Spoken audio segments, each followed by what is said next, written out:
என்னோட ஐடி 2500 ஃபாலோவர்ஸ்க்கு மேலே இப்போ ரீச் ஆகி போயிட்டுருக்குன்னா அதுக்கு ஒரே ஒரு டாபிக், இந்த டாபிக் தான். கேரளாவில் பிளாஸ்டிக்கை வந்து நம்ம கழுவி க்ளீனாக தான் கொடுக்கணும் அப்படின்னு ஒரு டாபிக் பற்றி வீடியோ போட்டிருந்தேன். அதுதான் எனக்கு இவ்வளோ ரீச் கொடுத்தது. அந்த வீடியோவில் கமெண்ட் செக்ஷனை பார்த்தா நிறைய விமர்சனங்கள் இருந்தது. மெயினாக தமிழ்நாடையும் கேரளாவையும் ஒப்பிட்டு நிறைய கமெண்ட்ஸ் இருந்தது.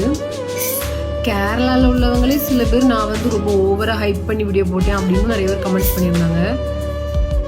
அது ஏன்னா எனக்கு போக போக தான் தெரிஞ்சது. கமெண்ட்ஸை பார்த்து தான் நிறைய கண்டுபிடிச்சேன். அப்படின்னா நிறைய கமெண்ட்ஸ் என்னென்னா, நான் வந்து 100 ரூபாய் கேட்குறாங்க அப்படின்னு போட்டு தான் அதை ஹைப்னு சொல்லி போட்டிருந்தாங்க. அது ஏன் அப்படி சொன்னாங்க, எங்களுக்கு 100 ரூபா தான் கேட்குறாங்க அதனால தான் நான் போட்டேன் அப்படின்னு நான் நினச்சேன்.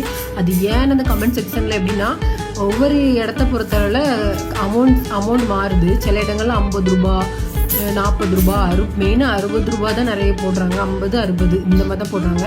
நான் 100 ரூபா சொல்லிட்டேன்ல, நான் அதனால தான் என்ன ஹைப் பண்ணி அப்படின்னு நிறைய பேர் போட்டிருந்தாங்க.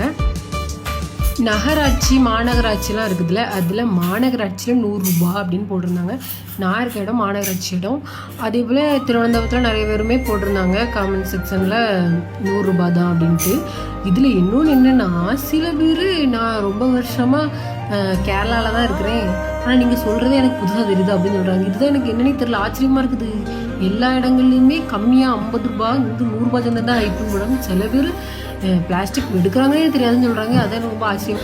அந்த மாதிரி கமெண்ட்ஸ் போட்டவங்களாம் பாவம். ஏன்னா நிறைய மலையாளிஸ் வந்து என்ன பண்ணிட்டாங்கன்னா, அதுக்கு ரிப்ளை பண்ண ஆரம்பிச்சிட்டாங்க. நீங்கள் எந்த இடம் சொல்லுங்கள், நாங்கள் வந்து கார்பரேஷன்லேருந்து உங்களுக்கு ஃபைன் அடிக்கிறதுக்கு ஆள் வர வைக்கிறோம் அப்படின்லாம் கமெண்ட்ஸ் பண்ண ஆரம்பிச்சிட்டாங்க. அதில் வேற ஒரு பையன் கமெண்ட்ஸ் பண்ணியிருந்தா, ஏன்க்கா காசுலாம் குடிக்கிறீங்க, நான்லாம் வந்து குப்பை எரிக்கும்போது அதில் போட்டு எரிச்சிருவேன் அப்படின்ட்டு. அந்த கமெண்ட்ஸை சுற்றி வளைச்சிட்டாங்க. ஏன்னா அவ்வளோ பேர் மலையாளிஸ் வந்து அவ்வளோ பேர் ரிப்ளை பண்ண ஆரம்பிச்சிட்டாங்க. உன்னோட இடத்த சொல்லு அப்படின்னு சொல்லி நிறைய ரிப்ளை அந்த பையனுக்கு. அப்புறம் நீ சொல்லாதது வரைக்கும் உனக்கு நல்லது அப்படி இப்படின்னு நிறைய கமெண்ட்ஸு. பாவம் அந்த பையன்.